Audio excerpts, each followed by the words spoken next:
High up, crowning the grassy summit of the swelling mound whose sides are wooded, near the base with the gnarled trees of the primeval forest,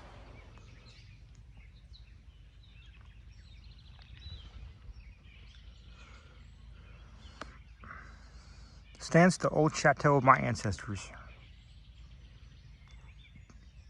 For centuries, its lofty battlements have frowned down upon the wild and rugged countryside about, serving as a home and stronghold for the proud house whose honored line is older even than the moss-crowned castle walls.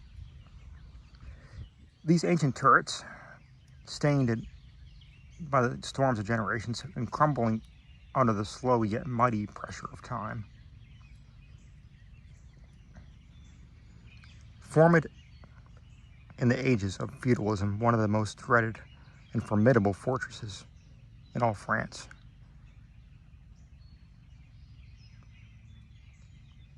From its maculated parapets and mounted battlements, barons, counts, and even kings have been defied. Yet never had its spacious halls resounded to the footsteps of the invader. But since these glorious years all has changed.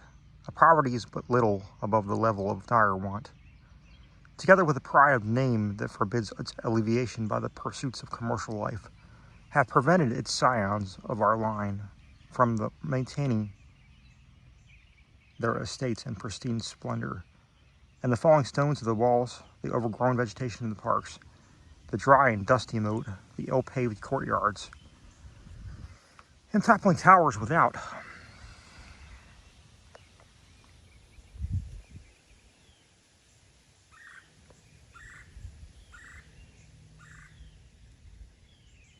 as well as the sagging floors, the worm-eaten wainscots,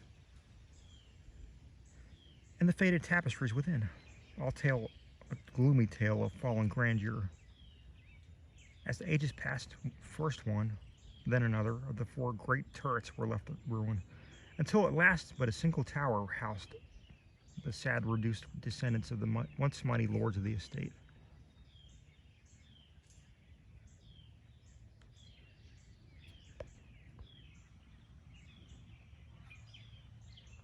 It was in one of these vast and gloomy chambers of this remaining tower that I, Antoine, last of the unhappy and accursed Comte de C,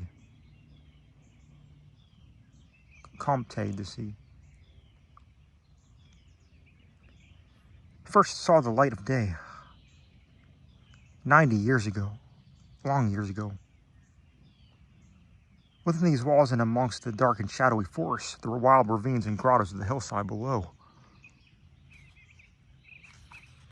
were spent the first years of my troubled life.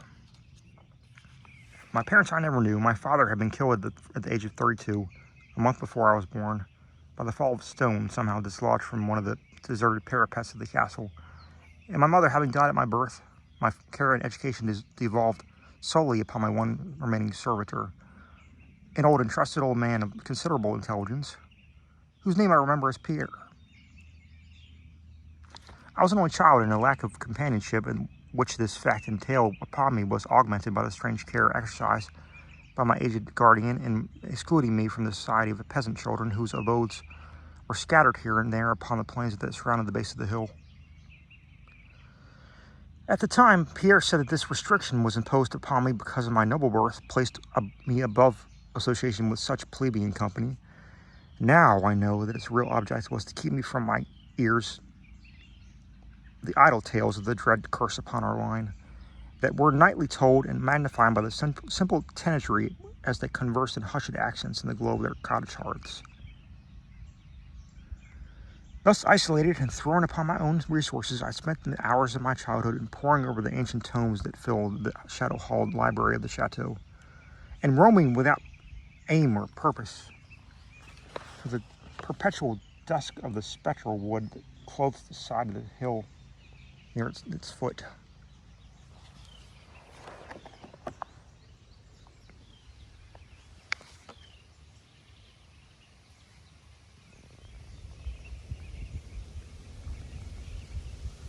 It was perhaps an effect of such surroundings that my mind early acquired a shade of melancholy.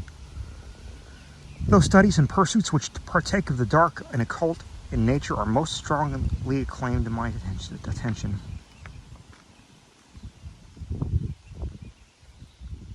Of my own race, I was permitted to learn singularly little, yet what small knowledge of it I was able to gain seemed to depress me much.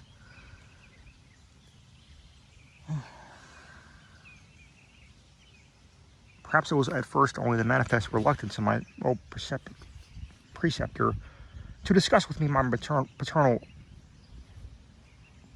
ancestry that gave rise to the terror which I ever felt at the mention of my great house.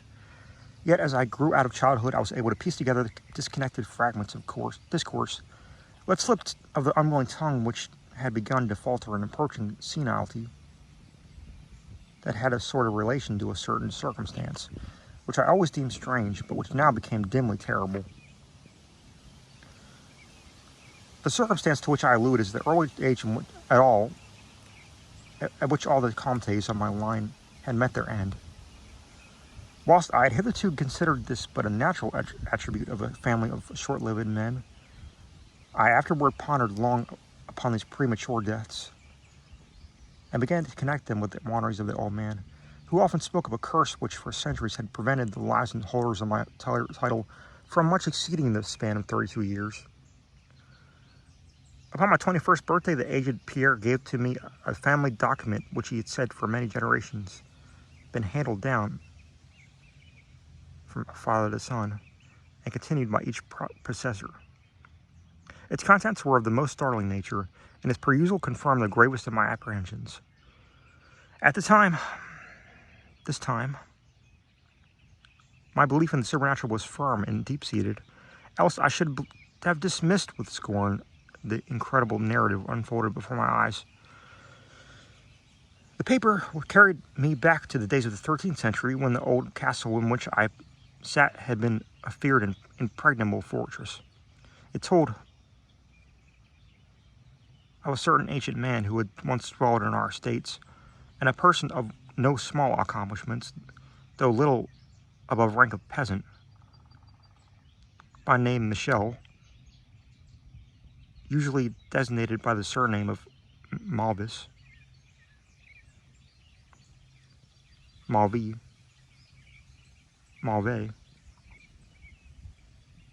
the evil. On account of his sinister reputation, he had studied beyond the custom of his kind, seeking such things as the philosopher's stone or the elixir of eternal life, and was reputed wise in his terrible secrets of black magic and alchemy.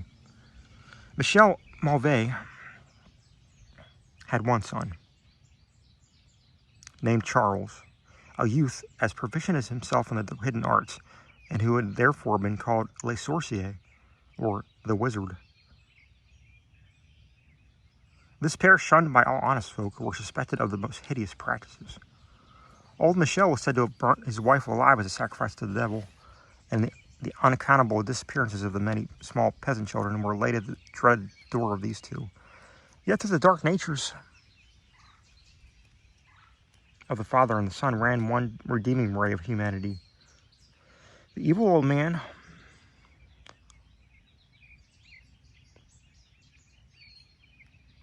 loved his offspring with fierce intensity, whilst the youth had for his parent a more than filial affection. One night the castle on the hill was thrown into the wildest confusion by the vanishment of young Godfrey, son to Henri the Comte. A searching party, headed by the frantic father, invaded the cottage of sorcerers, and there came upon old Michel Malvé, busy over a huge and violently boiling cauldron.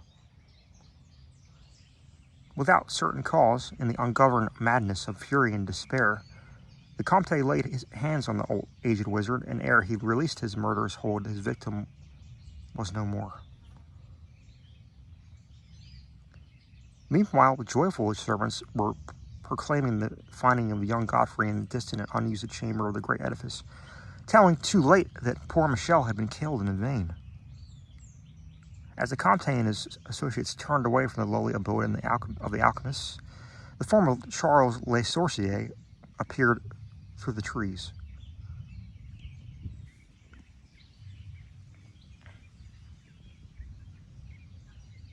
The excited chatter of the menials standing about told him what had occurred, yet he seemed at first unmoved by his father's fate. Then, slowly advancing to meet the Comte, he pronounced in dull, terrible accents the curse that had ever haunted the house of C. May ne'er a noble of thy murderous line survive to reach a greater age than thine, spake he, when suddenly, leaping backward into the black wood, he drew from his tunic a phial of colorless liquid, which he threw into the face of his father's slayer as he disappeared behind the inky curtain of night. The Comte died without utterance and was buried the next day, but little more than 230 years from the hour of his birth. No trace of the assassin could be found. Through relentless bands of peasants scoured the neighboring woods and meadowland around the hill. Thus time and the want of a reminder dulled the memory of the curse in the minds of the late Comte's family, so that when Godfrey, innocent cause of the whole tragedy and bearing the title, was killed by an arrow whilst hunting, at the age of 32, there were no thoughts save of grief at his demise. But when afterwards, years afterwards, the next young Comte, Robert by name, was found dead in a nearby field for no apparent cause, the peasants told in whispers that their seigneur had but lately his 32nd birthday, when surprised by early death. Louis, son to Robert, was found drowned in the moat at the same fateful age, and thus down the centuries ran the ominous chronicle. Henri's, Robert's, Antoine's, and Armand's snatched from happy and virtuous lives when little below the age of their unfortunate ancestor at his murder. That I left at most 11 years of further existence was made certain to me by the words which I read. My life, previously held at small value, now became dearer to me each day as I delved deeper and deeper into the mysteries of the hidden world of black magic. Isolated as I was, modern science had produced no impression upon me, and I labored, as in the Middle Ages, as wrapped as had been old Michel and young Charles themselves in the acquisition of demonological and alchemical learning. Yet, read as I might, in no matter could I account for the strange curse upon my line. In unusually rational moments, I would even go so far as to seek a natural explanation, attributing to the early deaths of my ancestors to the sinister Charles Le Sorcier and his ancestors and his heirs. Yet, having found upon careful inquiry that there were no known descendants of the Alchemist, I would fall back to occult studies and once more endeavor to find a spell that would release my house from its terrible burden. Upon one thing I was absolutely resolved. I should never wed, for since no other branches of my family were in existence, I might thus end the curse with myself. As I drew near the age of 30, old Pierre was called to the land beyond. Alone I buried him beneath the stones of the courtyard about which he had loved to wander in life. Thus was I left to ponder on myself as the only human creature within the great fortress, and in my utter solitude my mind began to cease its vain protest against the impending doom, to become almost reconciled to the fate with which so many of my ancestors had met.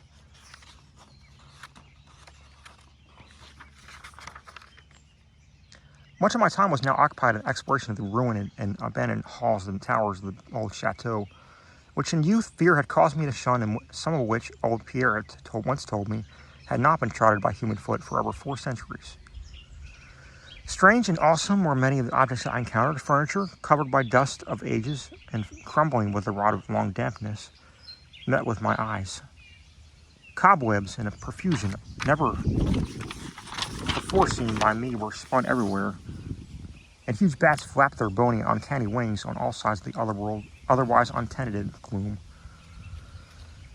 Of my exact age, even down to the days and hours, I kept the most careful record for each movement of the pendulum of the massive clock in the library told off so much more of my doomed existence.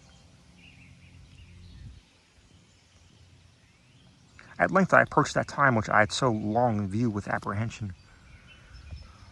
Since most of my ancestors had been seized with some little while before they reached the exact age of Comte Homray at his end, I was every moment on the watch for the coming of the unknown death.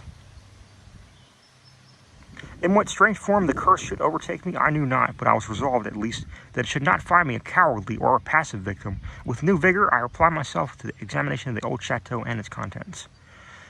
It was upon one of the longest of my exertions of discovery in the deserted portion of the castle, less than a week before that fatal hour which I felt must mark the utmost limit of my stay on earth, beyond which I could not have even had the slightest hope of continuing to draw breath, that I came upon the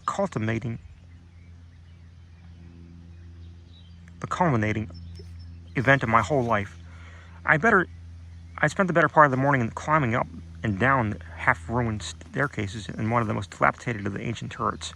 As the afternoon progressed, I sought the lower levels and descending into what appeared to be either a medieval place of confinement or a more recently excavated storehouse for gunpowder. As I slowly traversed the nitrate-encrusted passageway at the foot of the last staircase, the paving became very damp, and soon I saw that by the light of my flickering torch that a blank, water-stained wall impeded my journey. Turning to retrace my steps, my eye fell upon a small trap door with a ring, which lay directly beneath my feet. Pausing, I succeeded with difficulty in raising it, whereupon there was revealed a black aperture exhaling noxious fumes, which caused my torch to sputter, and disclosing in unsteady glare the top of a flight of stone steps.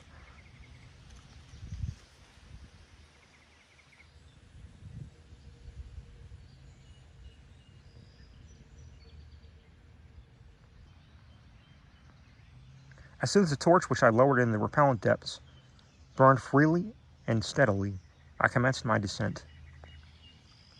The steps were many and led to a narrow stone-flagged passage which I knew must be far underground.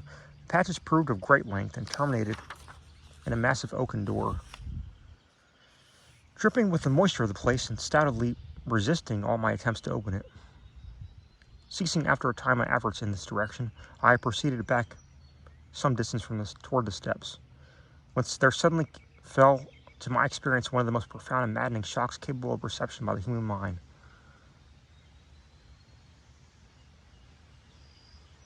Without warning, I heard the heavy door behind me creak slowly open upon its rusty hinges.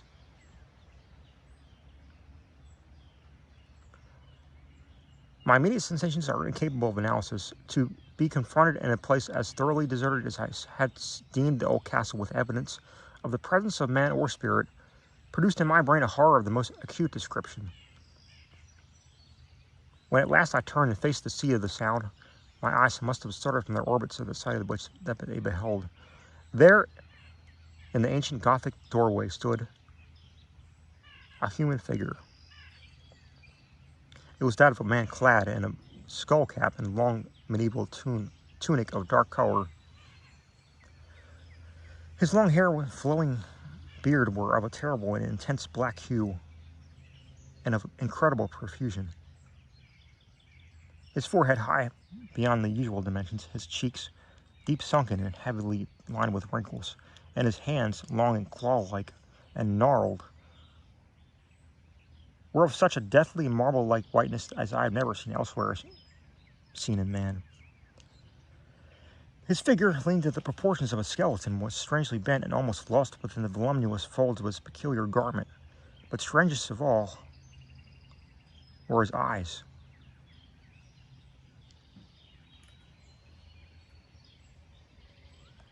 Twin caves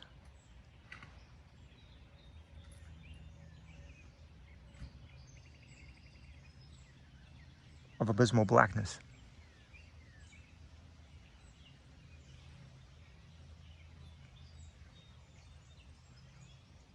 profound in expression of understanding, yet inhuman in degree and wickedness.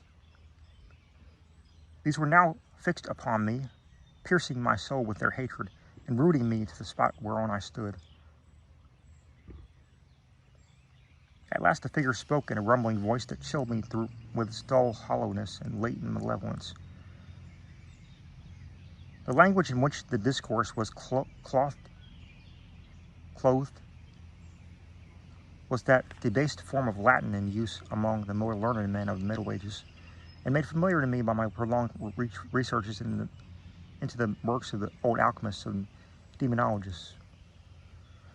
The apparition spoke of the curse which had hovered over my house, told me of my coming end, dwelt on the wrong perpetrated by my ancestor against old Michel Mauvais, and gloated over the revenge of Charles Le Sorcier. He told how the young Charles had escaped into the night, returning in after years to kill Godfrey the Heir with an arrow just as he approached the age which had been his assassination. How he secretly returned to the state and established himself, unknown in even then deserted subterranean chamber whose doorway now framed the hideous narrator. How he had seized Robert, son of Godfrey, in a field, forced poison down his throat, and left him to die at the age of 32, thus maintaining the foul provisions of his vengeful curse. At this point I was left to imagine the solution of the greatest mystery of all, how the curse had been fulfilled since that time when Charles Le Sorcier must, in the course of nature, have died. For the man digressed into an account of the deep alchemical studies of the two wizards. Father and son, speaking most particularly of the researches of Charles Le Sorcier concerning the elixir which should grant him to partook of it eternal life and youth.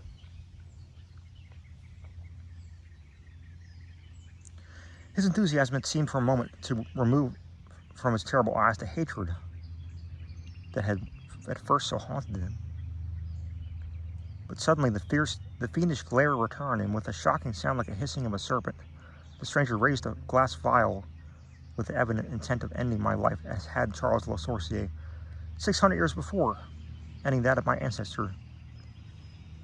Prompted by some preserving instinct of self-defense, I broke through the spell that had hitherto held me immovable, and flung my now dying torch at the creature who menaced my existence.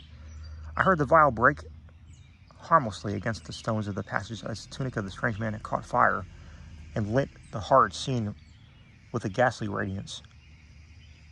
The shriek of fright and impotence, malice, emitted by the would-be assassin proved too much for my already shaken nerves, and I fell prone upon the slimy floor in a total faint.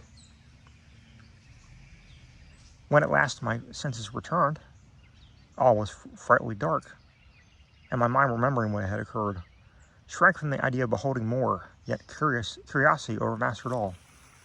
Who, I asked myself, was this man of evil, and how came he within the castle walls? Why should he seek to avenge the death of poor Michel Mauvais, and how had the curse been carried on through all the long centuries since the time of Charles Le Sorcier?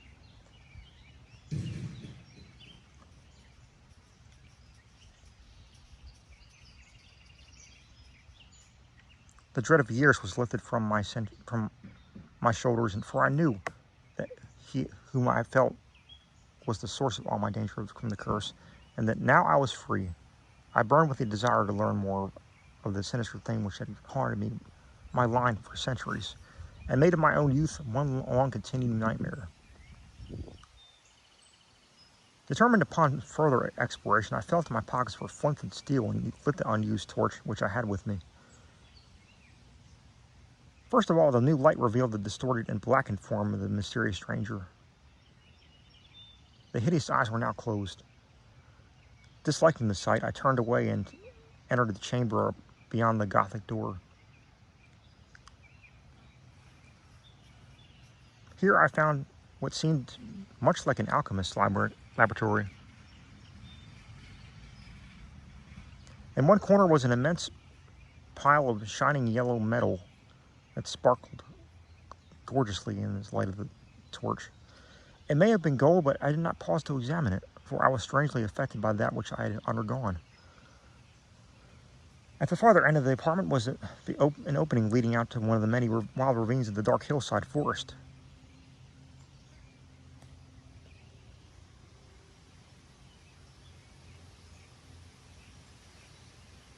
Filled with wonder, yet now realizing how the man had obtained access to the chateau, I proceeded to return. I had intended to pass by the remains of the stranger with averted face.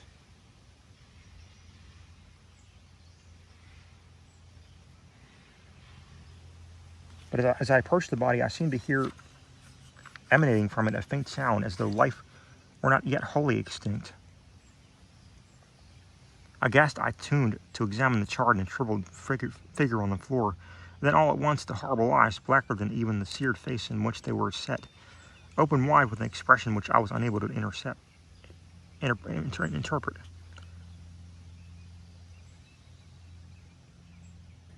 The cracked lips tried to frame words which I could not well understand. Once I caught the name of Charles Le Sorcier, and again I fancied the word, quote, years, and, quote, curse, unquote, issued from the twisted mouth. Still, I was at a loss to gather the purport of his disconnected speech. At my evident ignorance of his meaning, the pitchy eyes once more flashed malevolently at me, until, helpless as I saw my opponent to be, I trembled as I watched him. Suddenly the wretch, animated with his last burst of strength, raised his hideous head from the damp and sunken pavement. Then, as I remained paralyzed with fear, he found his voice, and in his dying breath screamed forth those words which I have ever afterward haunted my days and my nights. "Fool," he shrieked, "can you not guess my secret? Have you no brain whereby you may recognize the will which has through 6 long centuries fulfilled the dreaded curse upon your house? Have I not told you of the great elixir of eternal life? Have you not? Know you not how the secret of alchemy was solved? I tell you, it is I, that have lived for 600 years to maintain my revenge. For I am Charles Le Sorcier,